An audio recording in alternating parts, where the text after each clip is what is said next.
उम्र को नापने के दो पैमाने होते हैं, बर्थ एज और बॉडी एज। बर्थ एज समय के फासले को नापता है, जबकि बॉडी एज बॉडी की फंक्शनलिटी को। इसे इस तरीके से समझिए, दो लोग एक साथ कार खरीदते हैं, उनमें से एक अच्छे तरीके से मेंटेन करता है, चलाता है और 5 साल बाद भी उसकी कार नए के जैसी है। दूसरा बेतरतीब तरीके से चलाता है और अब उसकी गाड़ी बमुश्किल से चलती है। तो कहने को तो दोनों गाड़ियां 5 साल पुरानी हैं, लेकिन उनमें फर्क है। ऐसा हमारे साथ भी होता है। हमारे बीच कई ऐसे लोग मिल जाएंगे जो उम्र दराज हैं और जवानों के जैसा जोश रखते हैं। दूसरी तरफ कई लोग मिलेंगे जो जवानी में ही ठंडे पड़ गए हैं। तो बर्थ एज सरकारी नजरिए से इंपॉर्टेंट हो सकता है, लेकिन जिंदगी के खेल में बॉडी एज ही इंपॉर्टेंट है। आज हम इसी की बात करने वाले हैं कि बॉडी एज क्या है और इसको कैसे कम या रिवर्स किया जाए।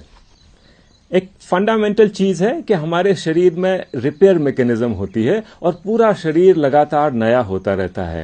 जैसे हमारी स्किन 1 महीने में नई हो जाती है, हमारा खून 3-4 महीने में नया हो जाता है, हड्डियां भी नई होती हैं। हमारी बॉडी में सिर्फ एक चीज है, आंख का लेंस, जो नया नहीं होता है। इसके अलावा पूरी बॉडी नई होती रहती है। तो अगर हमारी ये जो रिपेयर मैकेनिज्म है ये दुरुस्त रहे तो काफी समय तक बॉडी को नया जैसा रखा जा सकता है। इसके लिए 3 चीजें इंपॉर्टेंट हैं, बॉडी का यूज, न्यूट्रिशन और हमारा बिहेवियर। बॉडी यूज इसलिए क्योंकि बॉडी यूज करने के लिए बनी है, रखने के लिए नहीं।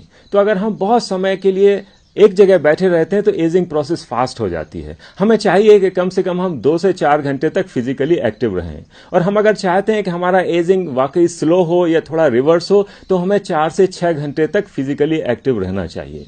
थोड़ा ज्यादा भी एक्टिव रहा जा सकता है, लेकिन बहुत ज्यादा फिजिकल एक्टिव रहने से 10, 12, 16 घंटे काम करने से भी कुछ नहीं होता, बल्कि थोड़ा शरीर को नुकसान ही हो सकता है। जहां तक न्यूट्रिशन की बात है तो खाना बैलेंस तो होना ही चाहिए, लेकिन क्वांटिटी का बड़ा इंपॉर्टेंट है। अगर हम थोड़ा सा कम खाते हैं, 15-20% कम खाते हैं, तो हमारा जो बुढ़ापा है वो 10-15 नहीं बल्कि 25-30 साल तक पीछे खिसक सकता है। और अगर हम थोड़ा ज्यादा खाते हैं तो वो जल्दी आएगा। टेक्निक आजकल पॉपुलर हो रही है ऑटोफैगी, जिसमें 72 घंटे तक निराहार रहते हैं। कहते हैं कि ये करने से पूरी बॉडी रिबूट होने लगती है और शरीर नया होने लगता है। तो अगर हम चाहते हैं कि हमारी एजिंग स्लो हो या एज रिवर्स हो तो इसे भी महीने में एक बार किया जा सकता है। हमारे बिहेवियर या हमारे मन में क्या चल रहा है, इसका भी एजिंग पे बड़ा असर पड़ता है। यदि हम सेल्फ सेंटर्ड हैं तो इलनेसेस हमारी तरफ आती हैं, और अगर हम सबके बारे में सोचते हैं तो वेलनेस। इलनेस और वेलनेस में सिर्फ आई और वी का फर्क है।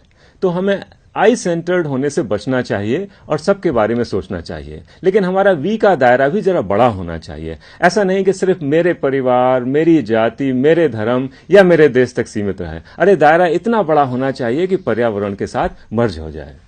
जीन्स का भी एजिंग पे फर्क पड़ता है। कई लोग हैं जो खानदानी तौर पर बड़ा लंबा जीते हैं, लेकिन उसकी चर्चा करने का अब कोई फायदा नहीं, क्योंकि हम ऑलरेडी पैदा हो चुके हैं। तो किया वो जाए जो हो जाए, और कोशिश हमें ये ऐसी करनी चाहिए कि 100 बरस की उम्र तक हमारी जो बॉडी एज है वो 40 के अंदर रहे। आफ्टर ऑल जिंदगी एक बार मिलती है, इससे जरा जवान जिया जाए।